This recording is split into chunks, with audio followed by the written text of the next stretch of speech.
Vale, vamos a continuar con el estudio de Lucas, la parte 21, 2.1. Estamos aún en el capítulo 6. Vamos adelantando. Ahora vamos a ver acerca, sin más preámbulos, yo espero que hoy va a ser cortito, que tampoco quiero alargarme demasiado. Ya soy bastante largo, o sea que ya, con lo que soy ya está bien. Vamos a empezar viendo el tema de la elección de los 12 apóstoles. Eh, Sabéis que apóstol significa enviado. O sea, no es un título eh, religioso, no es un título religioso, no es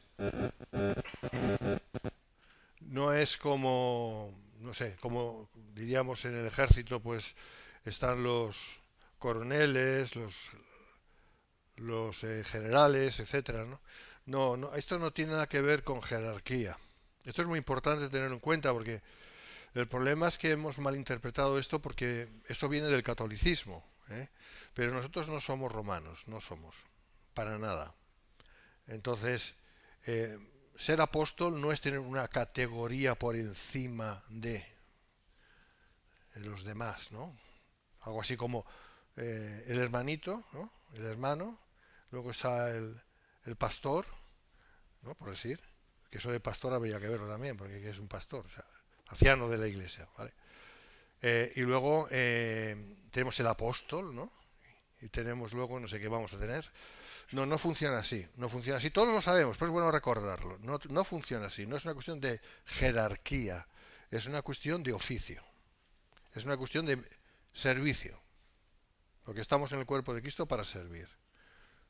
Y esta es la premisa, estamos para servir.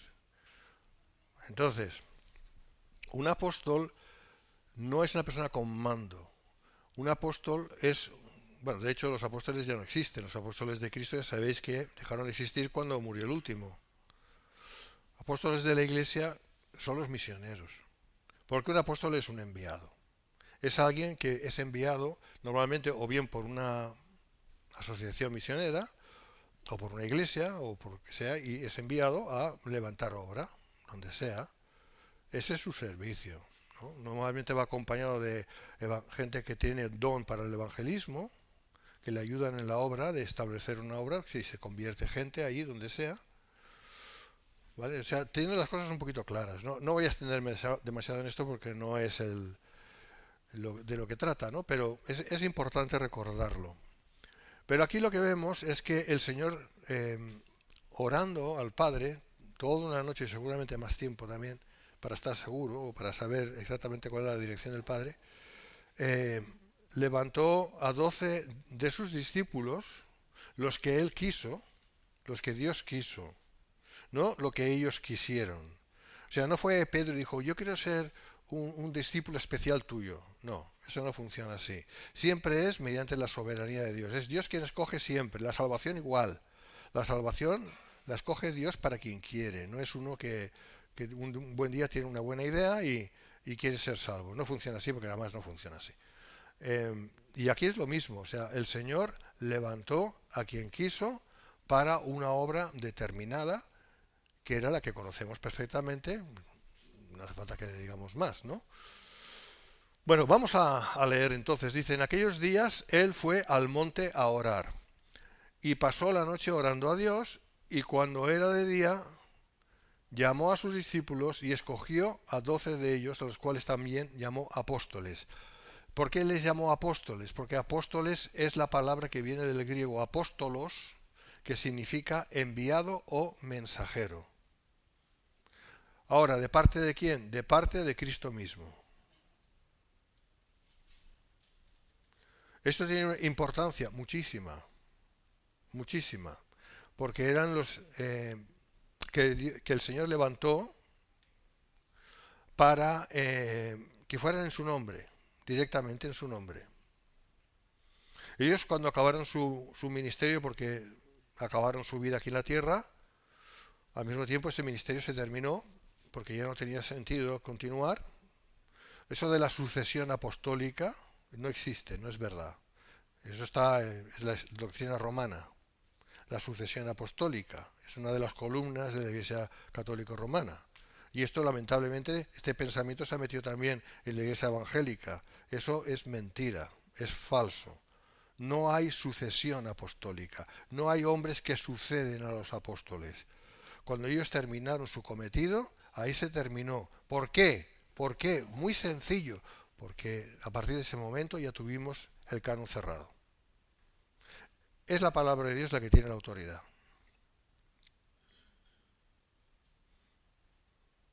Ahora, al principio, lógicamente, esos hombres iban diciendo lo que el Señor les iba diciendo de decir.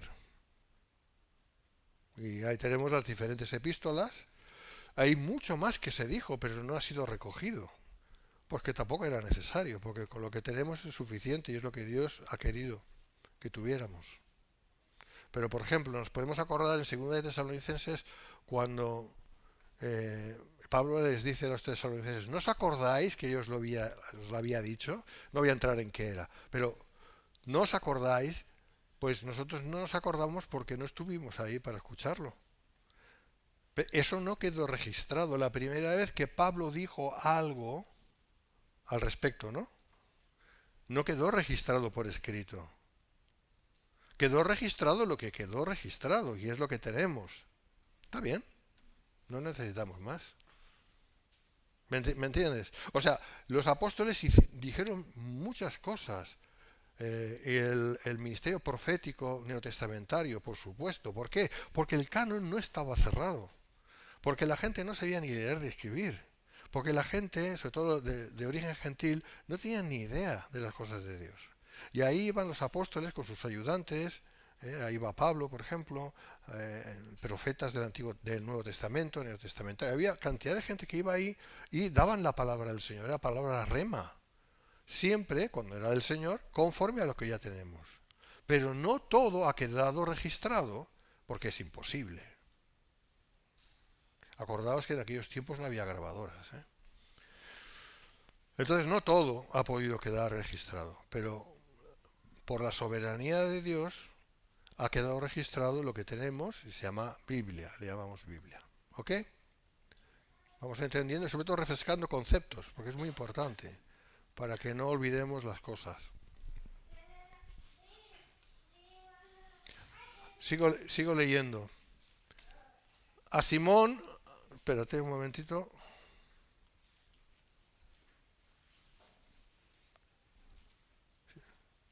Llamó apóstoles, vale, aquí está. A Simón, a quien también llamó Pedro, a Andrés, su hermano, a Jacobo y Juan, Felipe y Bartolomé. Aquí va enumerando a los 12, ¿ok? Mateo, Tomás, Jacobo, hijo de Alfeo, Simón, llamado Celote, Judas, hermano de Jacobo, y Judas Iscariote, el malo, que llegó a ser el traidor. Siempre hay un traidor.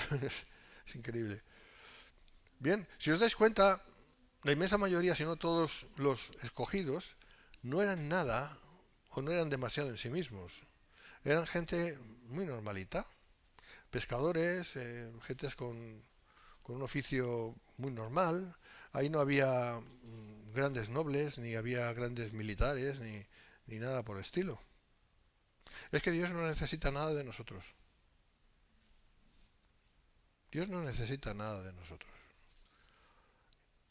Y si hace que nos necesite, ¿vale? Como ejemplo orar, es porque nos quiere dar cabida. Pero no porque lo necesite. ¿Me explico? Y ahí tenemos el ejemplo claro. Los 12 que escogió el Señor, o mejor dicho, que el Padre le dijo que el Señor escogiera, mejor ubicado así, eran gente muy normal, muy corriente, muy vulgar, sin demasiada formación en nada, excepto en su oficio quizás, poca cosa más. Entonces, sin precisar momento o fecha, Lucas nos dice que Jesús fue al monte. Eso del monte hay que tener cuidado porque se ha hecho toda una doctrina de eso, ¿no? Hay que ir al monte a buscar a Dios. No, no. Ah, es que el Señor lo hacía. Bueno, el Señor lo hacía y está bien. Pero tú puedes buscar al Señor donde quieras. Porque de hecho no lo tienes que buscar, está dentro de ti. Porque es diferente. Los tiempos son diferentes. Por eso yo soy dispensacionalista. No es que yo lo sea, es que la Biblia lo es. Es que hay diferentes dispensaciones, diferentes tratos de Dios con el hombre. En aquellos entonces, y no hablo de Jesús, porque Jesús es un caso aparte, pero en aquellos entonces el Espíritu Santo estaba fuera, no estaba dentro de la iglesia. Bueno, no había iglesia tampoco, otra razón más para ser dispensacionalista. O sea, no había iglesia, el Espíritu Santo moraba fuera con los justos, pero no en los justos, cuando esto cambió, diametralmente cambió. Y ahora estamos en la época en la que el Espíritu Santo no solo está con, sino en, que ya queda poco. Por eso le llaman la dispensación de la gracia, ¿eh? Que es la dispensación de la iglesia. Así que fue al monte, podía haber ido a otro sitio. Yo creo que fue al monte por una razón, porque fue para estar solo. ¿Es necesario que a veces estemos solos? Muchas veces. Porque necesitamos estar solos. Para que no haya interrupciones, para que no haya distracciones, sobre todo distracciones.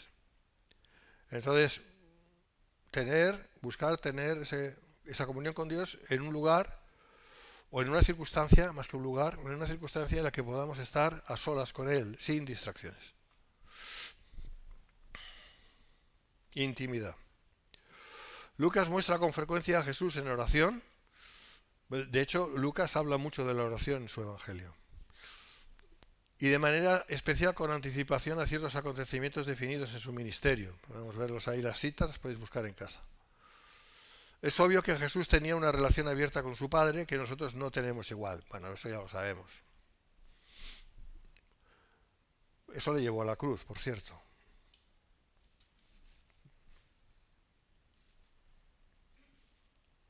Quiero decir, muchos anhelan tener una relación enorme como la que tenía Jesús con el Padre. Cuidado.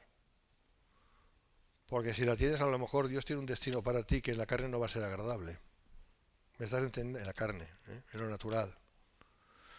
Más vale que estemos contentos con lo que el Señor tiene para cada uno. Que nos ocupemos de hacer lo que tengamos que hacer. No estoy hablando de ser distraídos. Bueno, me quedo aquí contemplando las musarañas. No, busca a Dios, busca tener intimidad con Dios. Pero si Dios no te da grandes revelaciones, tú me entiendes, ¿no?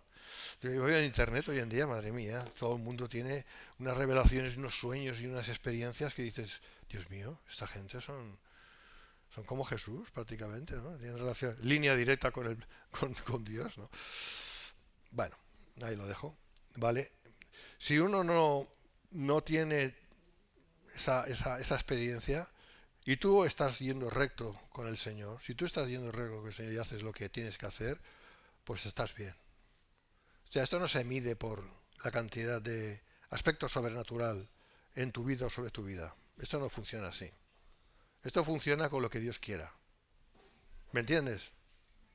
¿Por qué Jesús tenía línea directa con el Padre? Que la tenía, lógico. Bueno, en primer lugar porque era Dios. Y a partir de ahí, pero como hombre, vamos a decir como hombre, pues porque tenía que acometer algo que nosotros no vamos a acometer. Nosotros no lo vamos a hacer, lo hizo Él, que fue ir a la cruz. Cordero de Dios, morir como un cordero. Por eso dije antes que estemos contentos con lo que tenemos. No sé si me estoy explicando. Es bueno buscar de Dios, por supuesto que sí, pero al final no vamos a tener más de lo que Dios nos dé. Y no nos vamos a inventar nada. Porque ahí está el problema. Cuando uno empieza a darle mucho a la imaginación, y el Señor me ha dicho, y el Señor me ha dicho, y el Señor me ha dicho, y lo más probable es que el Señor no te haya dicho nada, que eres tú, con tu propia imaginación. Busca de Dios en la palabra, busca de Dios en la oración. Y si alguna vez Dios te da luz sobre algo, fantástico. Fantástico. Si alguna vez Dios te da alguna profecía, muy bien, no estoy en contra de eso. Veremos si se cumple. Si se cumple es que era de Dios. Y si no se cumple, era imaginación tuya. Que en tu buena intención has estado intentando ir más allá de lo que en realidad Dios te está permitiendo, por decirlo así. ¿Me estás explicando? No sé si me explico. O sea, porque da envidia, ¿no? Da envidia en principio. Ostras, es que fulanito tiene unas experiencias, yo no las tengo. Da como una envidia santa, ¿no? Una cosa ahí. Tú me entiendes, ¿no? Y luego no es verdad. Y luego no es verdad. Y luego es un chasco. Entonces es mucho mejor que cada uno de nosotros seamos lo que somos delante de Dios, eso sí, ocupándonos de que realmente estemos agradando a Dios. Yo creo que estaremos de acuerdo con eso, ¿no? Eso también nos mantiene en nuestro lugar y no nos hace creernos que somos no sé qué. Bueno, seguimos con la cuestión. El Señor tenía una relación abierta con su Padre que nosotros no tenemos. Esto lo vemos en otro lugar en los Evangelios, por ejemplo en Juan 17:22 dice: la gloria que me diste yo les he dado para que sean uno, así como nosotros somos uno. ¿Quiénes eran uno en primera instancia? El Padre con Jesús. ¿Vale? Cada uno en su lugar. ¿Eh? Versículo 13: y cuando era de día, toda la noche en vela, fuerte. Yo a veces no duermo en toda la noche, pero no es por eso. Pero voy a daros un consejito, si es que puedo, por la experiencia. Cuando veáis que no os podéis dormir, os levantáis. Vais a un sitio tranquilo y empezáis a orar. Y si veis que tenéis que arreglar cositas, las arregláis con el Señor. Y entonces volvéis a la cama y es posible que dormáis entonces. No siempre funciona así, pero a veces sí. Y cuando era de día llamó a sus discípulos y escogió a 12 de ellos, a los cuales también llamó apóstoles. En esta acción vemos de nuevo la soberanía de Dios. Siempre vemos la soberanía de Dios, siempre, siempre. Yo estaba viendo esta mañana uno que decía, no, un mensaje que me ha entrado de alguien, no voy a decir quién, nadie de aquí, ¿vale? De afuera. Y me decía, no, seguramente el Señor se está retrasando porque el Señor está dando oportunidad a algunos a que se conviertan. Con la iglesia hemos topado, don Sancho. Claro, yo le he contestado, le he dicho, yo no creo eso. Yo no soy arminiano, I'm sorry.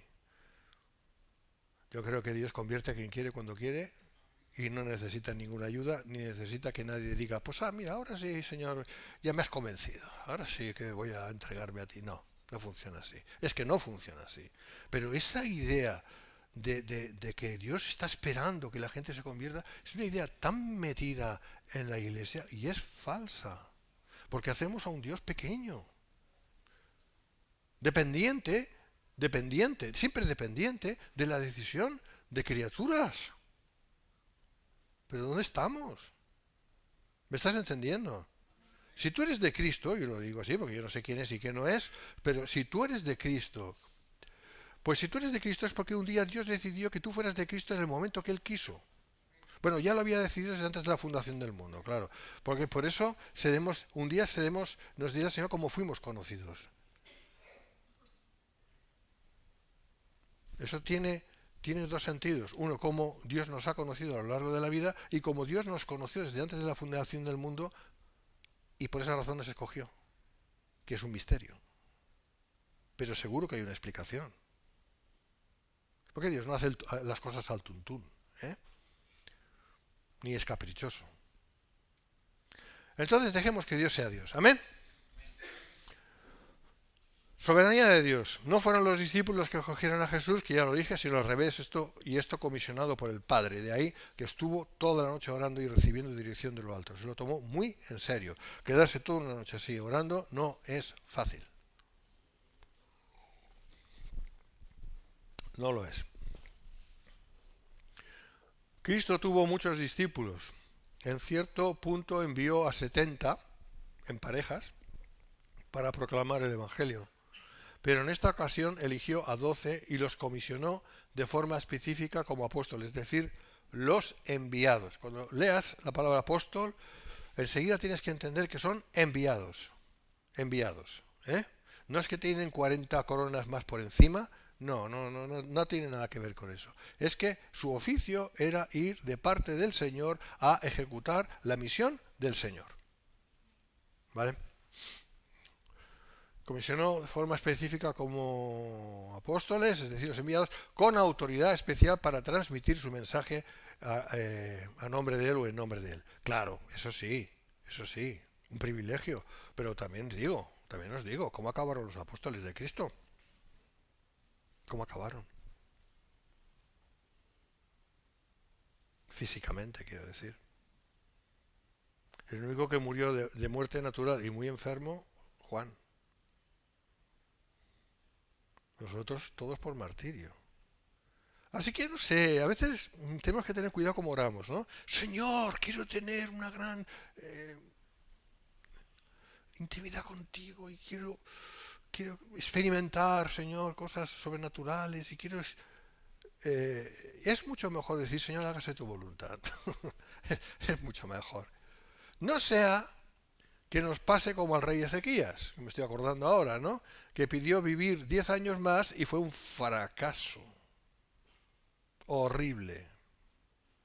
El Señor se lo concedió. Digo, pesado, ¿quieres vivir 10 años más? Vale. Pero eso es una lección para todos nosotros. No forcemos al Señor. No forcemos al Señor. Es siempre, todas nuestras oraciones tienen que terminar con esta premisa. Esta es mi petición, pero hágase tu voluntad. Siempre tiene que ser así. Y no como una cosa aprendida, sino de verdad, de corazón. Porque Dios sabe lo que es lo mejor. Y nosotros no tenemos ni idea. Mete ahí el adjetivo que quieras. Ni posible idea. Vale, sigo. Pedro, vamos a ir viéndolos. Esto va a ir rápido. Pedro, hermano de Andrés, pescador. Una preparación teológica impresionante. Sí, sí, sí. Él estuvo en el Instituto del Pescado. Instituto... Sí, el seminario del pescado. Es verdad, no tenía ninguna preparación. Dios le escogió. Dios escoge siempre lo más difícil. Andrés, por lo mismo. Hermano de Pedro, también pescador. Santiago, hijo de Zebedeo. Hay varios nombres que se repiten y hay que saber ubicarlos. No es fácil siempre. Santiago, hijo de Zebedeo, hermano de Juan. Eran dos hermanos, ¿verdad? Santiago y Juan. Uno de los tres más cercanos a Jesús. Juan, el hermano de Santiago, pescador, autor del Evangelio de Juan y de las epístolas de Juan. Porque se llamaba Juan, por eso.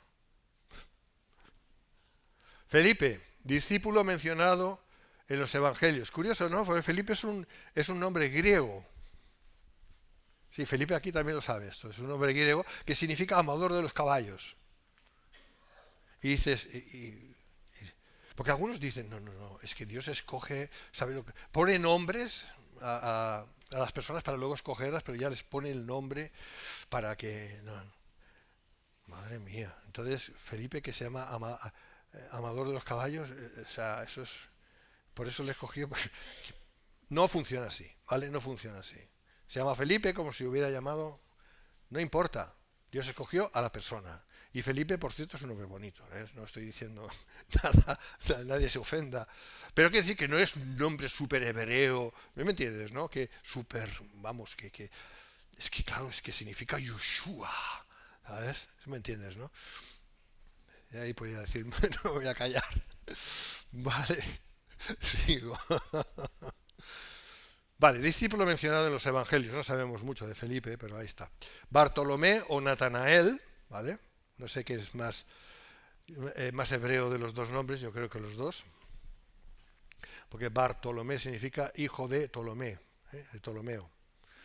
Pero claro, aquí ya nos encontramos que Ptolomeo es un nombre griego. Los Ptolomeos de Egipto. Por eso os digo, hermanos, no, los nombres, déjalos de lado. Discípulo mencionado en los evangelios. Alguna vez sí es verdad, alguna vez sí es verdad que los nombres significan lo que significan, pero no siempre, ¿vale? Para que luego no me digáis. Tomás.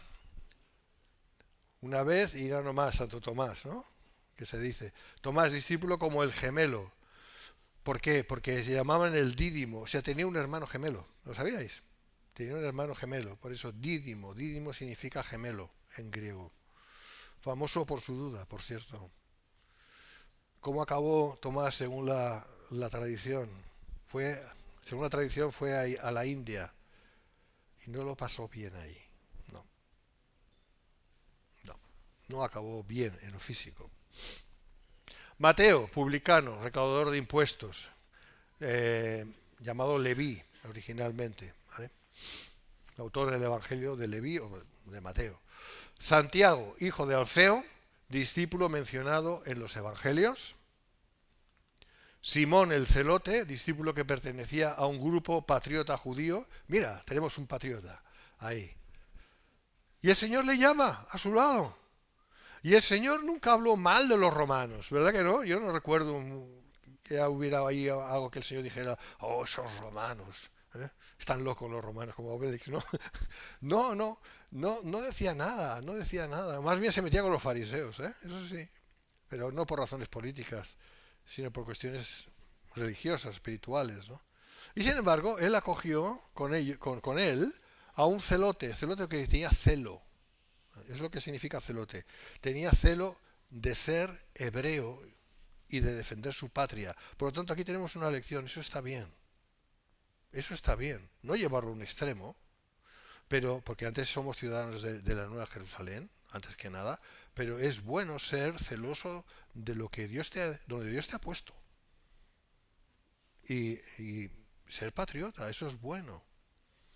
¿Qué es lo que el diablo quiere? Destruir el patriotismo. Por eso están muriendo muchos patriotas. ¿Por qué? Porque, claro, tiene que establecer el reino mundial.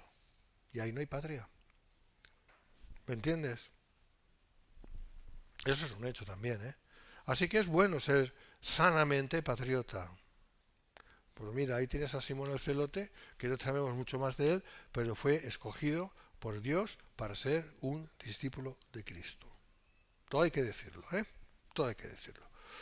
Judas Tadeo, discípulo mencionado en los evangelios, a veces llamado Judas de Santiago. Y Judas Iscariote, el apóstol que traicionó a Jesús, después de su muerte, Matías fue elegido para reemplazarlo. Si algunos piensan que Judas, el autor de la epístola, era uno de los apóstoles, no era uno de los apóstoles de Cristo. Judas, el autor de la epístola de su mismo nombre, era hermano, o medio hermano, claro, de Jesús. Pero eso ya lo enseñé en su día, ¿verdad? Revisa. Algún día volveré a dar Judas, porque me parece una epístola muy interesante.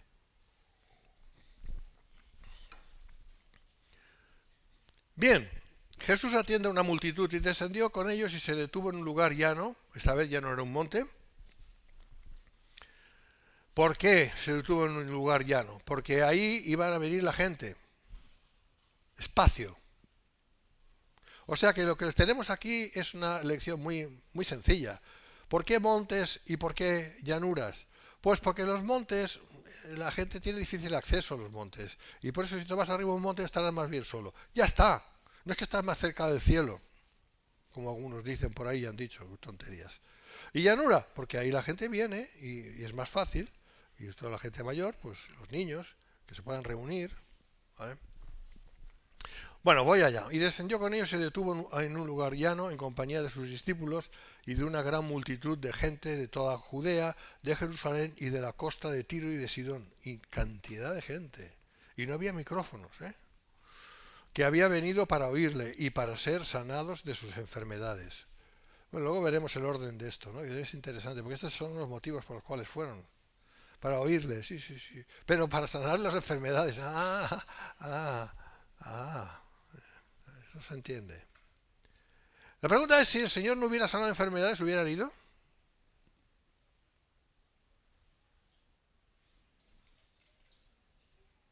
Pues si el Señor hubiera querido, sí. Y si el Señor no hubiera querido, no. Porque ¿qué es lo que pasa? ¿Quién hace que las cosas sucedan? Dios. Eso fue un acto de misericordia. Misericordia. O sea, el Señor no sanaba enfermedades para así tener un reclamo. Eso lo hacemos nosotros, los hombres, que somos así. El Señor lo hacía porque es bueno. Esa es la gran diferencia. Y los que habían sido atormentados de espíritus inmundos eran sanados, lo mismo. Y toda la gente procuraba tocarle porque poder salía de él y sanaba a todos. Bueno, pues del 17 al 49, que no lo vamos a leer, aquí vemos que los 12 ya acompañaban formalmente a Jesús. El sermón sobre la meseta, es impresionante la similitud de este sermón con el sermón del monte. Es muy parecido, pero con enfoques un poquito distintos, tanto de Mateo como de Lucas y viceversa.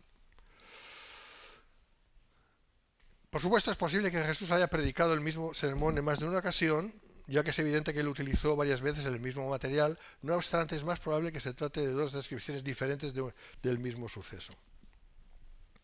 Pero lo que tenemos es lo que tenemos, y no podemos ir más allá ni especular. La versión de Lucas es un poco abreviada porque él omitió secciones del sermón que se aplican de forma única a los judíos, en particular la exposición de la ley por parte de Cristo. Aparte de esto, ambos sermones siguen con exactitud el mismo flujo de ideas y comienzan con las bienaventuranzas para terminar con la parábola acerca de construir sobre la roca firme. O sea, el mensaje era el mismo, pero él lo fue dando diferentes veces, a diferente gente, o a la misma gente, o gente añadida, o yo no sabemos cómo, ni qué, porque no estuvimos ahí.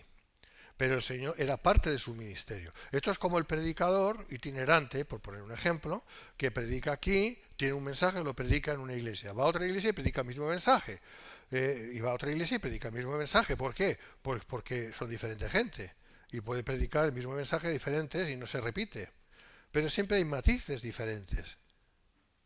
Porque eso me pasa a mí, me ha pasado a mí. Cada vez que he ido a Estados Unidos a predicar, pues he ido a diferentes lugares y me daba cuenta que a veces predicaba cosas con diferente matiz a otros lugares, que también predicaba lo mismo. Pues eso es normal. Y aquí por eso también podemos ver diferencias entre lo que está recogido en el Evangelio de Mateo con lo que está recogido en el Evangelio de Lucas. Pero básicamente la idea es la misma. Las diferencias en ciertas palabras se deben sin duda al hecho de que la pronunciación original del sermón se hizo en arameo. El tema del idioma, pues sí, tiene variantes también. Lucas y Mateo traducen al griego con variaciones sutiles.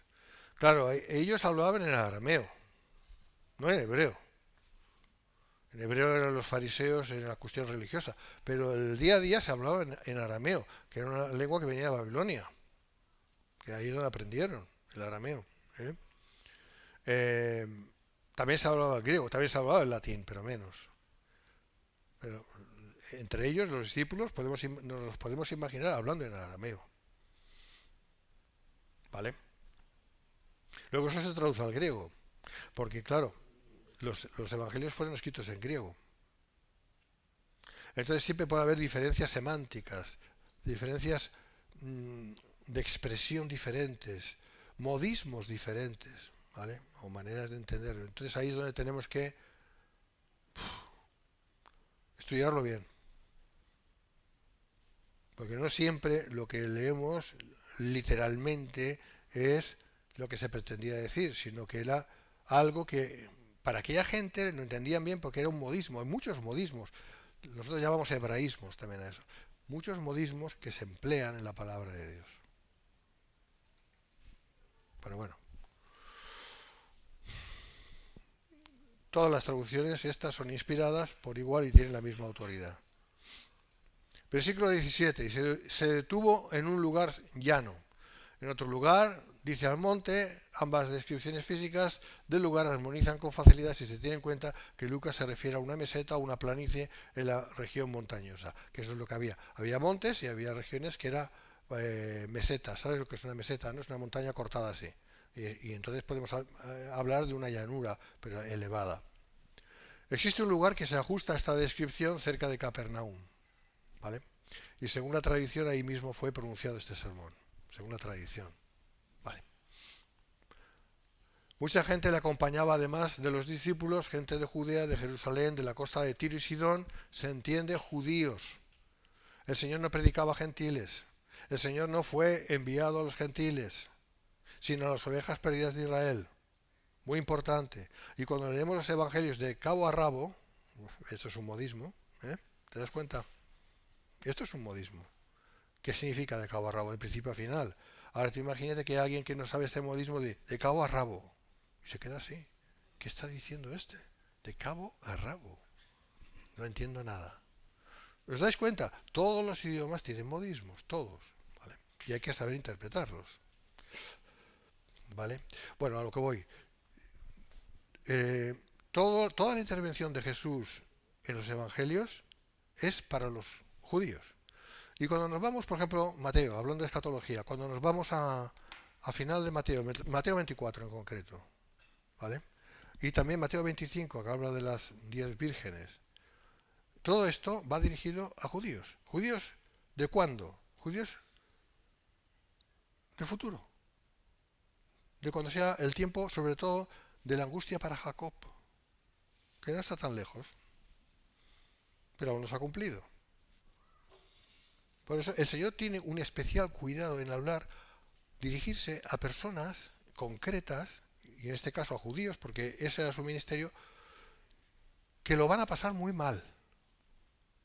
Y ahí hay palabras de consuelo. Toda la explicación que da el Señor en Mateo 24, Mateo 24 y 25, al inicio, si te das cuenta, da tanta descripción. ¿Por qué? Porque la gente que viva, sobre todo los judíos, los israelitas o israelíes o como le quieras llamar, que vivan en esos días, van a necesitar leer eso. Lo van a necesitar de una manera muy especial, igual que el libro de Apocalipsis. Porque si no, no van a entender nada y se van a desesperar. O sea, esta gente va a necesitar una palabra de Dios bien clara, que ya está escrita desde hace 2000 años, como aquel que dice. Sobre todo va para ellos, porque habla de su segunda venida. Y nosotros creemos, o al menos yo, creo que no voy a estar aquí en la tierra para la segunda venida. Ni antes tampoco. Tendría que cambiar mucho mi escatología para eso. Y de momento no la voy a cambiar, para nada. Me da la impresión de que la tribulación está a punto de comenzar, ¿eh? Y aún estoy aquí. Pero no, porque bíblicamente tengo razones para creer que la iglesia no va a pasar la tribulación, porque la iglesia no es Israel. Esa es la razón principal. ¿Vale? Es la razón principal. Porque dice que cuando se acabe el tiempo de los gentiles, entonces Dios hará que todo Israel sea salvo. O sea, hay un tiempo para los gentiles y un tiempo para Israel. ¿Vale? Pero bueno, este es otro tema. A lo que voy, insisto en esto. El Señor es muy cuidadoso.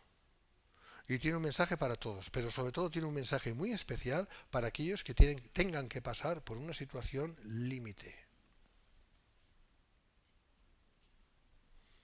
Y cuando dice el día y la hora nadie sabe, solo el Padre, en primera instancia, y lo digo así, se está refiriendo a su venida en gloria.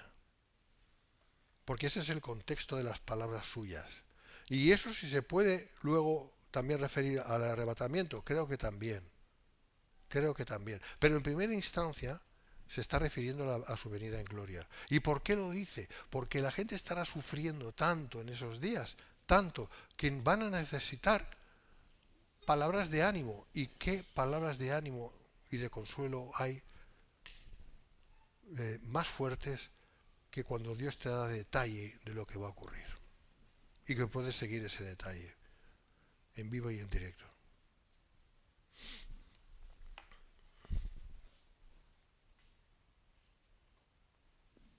¿Y todo eso por qué?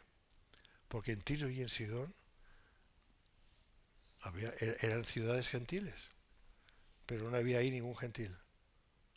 Eran judíos que vivían ahí, porque el Señor hablaba a los judíos. Y de ahí me he ido a todo esto, porque de la abundancia del corazón habla la boca. ¿Vale? Bueno, no está de más. Total, paciencia, unos minutos más, tampoco pasa nada. ¿Vale? ¿Se entiende? Judíos que vivían ahí. El Señor hablaba a los judíos. Pero esto es muy importante, ¿eh? El Señor hablaba a los judíos, a los judíos, a los judíos. Ese fue su ministerio, los judíos. Los apóstoles ya tuvieron otro ministerio. Pablo tuvo el ministerio a los gentiles. Pedro seguía teniendo el ministerio a los judíos. ¿Vale? Etcétera, etcétera. Pero el Señor a los judíos. Si tenemos esto claro, nos va a ayudar a entender mejor los evangelios. Si no, es complicado. Dice, habían venido para oírle y también para ser sanados de enfermedades. Y los que habían sido atormentados de espíritus inmundos eran sanados. Debemos entender que eran sanados porque él echaba fuera esos demonios que les causaban esos males. tanto físicos como espirituales. Muchos de los casos de enfermedades psíquicas son producidos por demonios que están en esas personas, así son atormentadas. Espíritu inmundo es otro nombre descriptivo de los demonios que se emplea 10 veces en los evangelios. 19. Y toda la gente procuraba tocarle, pero también verle, porque el poder salía de él y sanaba a todos. El poder de Jesús, su habilidad inherente para administrar y obrar sobrenaturalmente, procedía de él mismo, bajo el control consciente de su soberana voluntad. No hay que olvidar de que Él es Dios. ¿Vale? Ya está. Y lo voy a dejar aquí porque es la una. La una, Dios mío. Lo voy a dejar aquí. Ya seguiremos con el relato de Lucas y adyacentes. Vamos a ponernos de pie.